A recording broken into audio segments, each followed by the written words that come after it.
अस्सलाम वालेकुम, मैं हूं नासिर जमाल द न्यूज़ 66 में खुशामदीद। चैनल को ज़रूर सब्सक्राइब कीजिएगा, बेल आइकन को क्लिक करें ताकि बर वक्त आपको हमारे वीडियो मिलती रहे। पाकिस्तान में आपको पता है कि एहतसाब का अमल जो है वो यानी अगर आप इमरान ख़ान की कैंपेन्स देखें, उनका दावा देखें तो बहुत भरपूर दावा था और बहुत ज़्यादा उम्मीद थी पाकिस्तानियों को।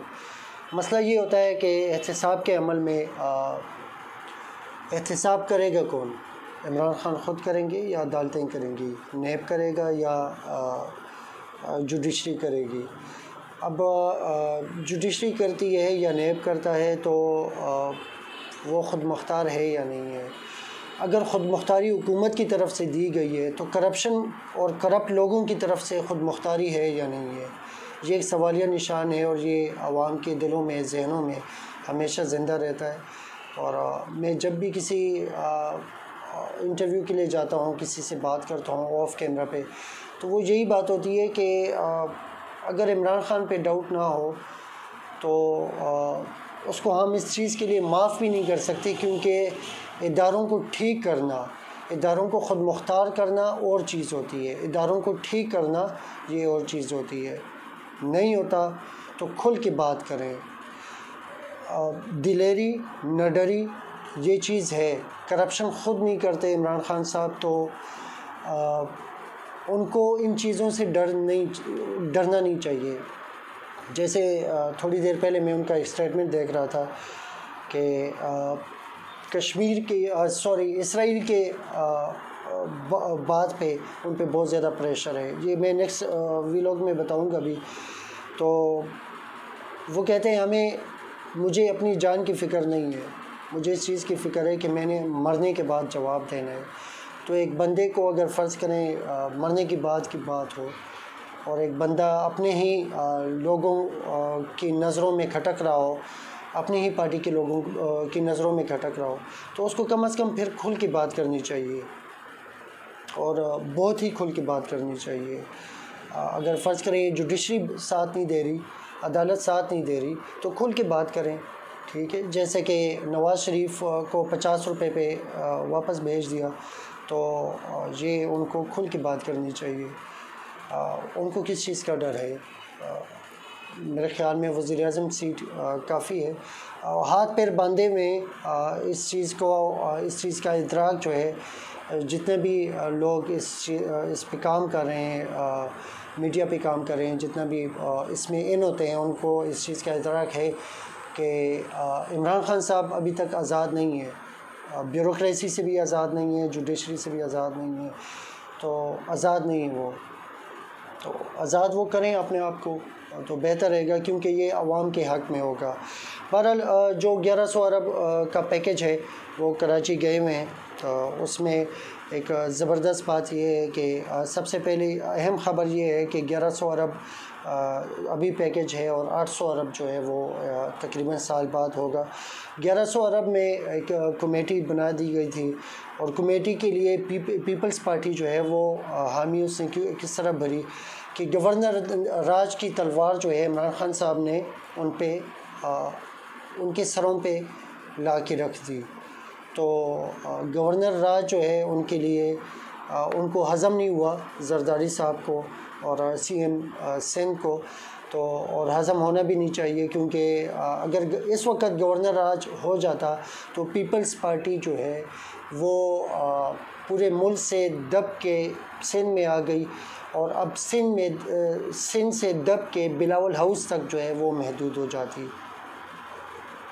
तो उनके लिए वो उनके फेवर में नहीं था, तो इसलिए उन्होंने बड़ी सोच समझ के इस पे राज़ी हो गए कि चले कमेटी हो, लेकिन जो सदारत हो वो पीपल्स पार्टी को हो, तो इसलिए सीएम जो हैं वो पीपल्स पार्टी के हैं। लेकिन पीपल्स पार्टी सिंध जो है वो इसमें ख़ुद मुख्तार नहीं है, वो कमेटी के पाबंद होंगे।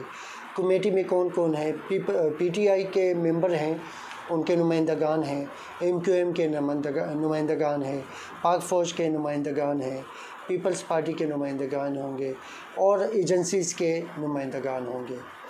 अब मसला उनके लिए ये पैदा हो गया है कि जो ठेका दिया जाएगा वो कमेटी तय करेगी।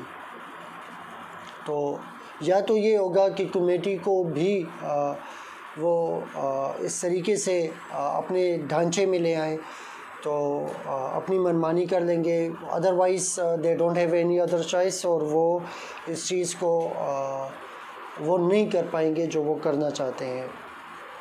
आवाम के जहन में एक सवाल जो पिछले वीलॉग में मैंने बता दिया था कि आवाम के दिलों में ये सवाल अब भी है कि आया ये 1100 अरब जो हैं ये आवाम पे ख़र्च होंगे या 20 साल बाद जब बिलावल साहब बूढ़े हो जाएंगे और वो लंदन में किसी जगह पे इलाज कर रहे होंगे, तो हमारी जुडिशरी जो है उनको बुलाएगी और कहेगी कि आएँ, आप पे एक केस है पुराना, 20 साल पहले का केस है 1100 अरब का, तो ये डिलीवर हो पाएंगे या उस तरह से उस पे केस चलेगा और वो केस में उनसे 2%, 3%, 10% ले के किसी 50 रुपये के स्टाम्प पेपर पे वापस भेज दिया जाएगा।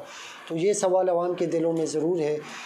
खान साहब लगता इस तरह है कि खान साहब बड़े फार्म में हैं और बड़े फार्म में गए हैं, देखते हैं क्या होता है आगे, क्या लाएमल तय करके आते हैं।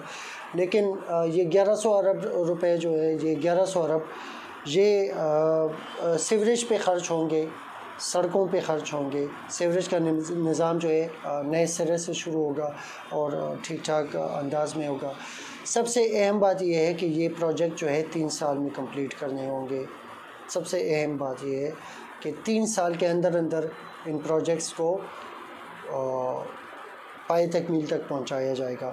सीवरेज का निज़ाम ठीक करना है, सड़कों का निज़ाम ठीक करना है। जैसे कि पिछले वीलॉग में ये ख़बर आने से पहले मैंने बता दिया था कि सड़कों की हालत बहुत ज़्यादा ख़राब है, ट्रांसपोर्ट की हालत बहुत ज़्यादा ख़राब है, ट्रांसपोर्ट पे बहुत ज़्यादा इन्वेस्टमेंट होने वाली है, स्कूल्स पे इन्वेस्टमेंट होने वाली है, हेल्थ को बहुत अहमियत दी जाएगी और वहाँ पे बड़ी इन्वेस्टमेंट की जाएगी।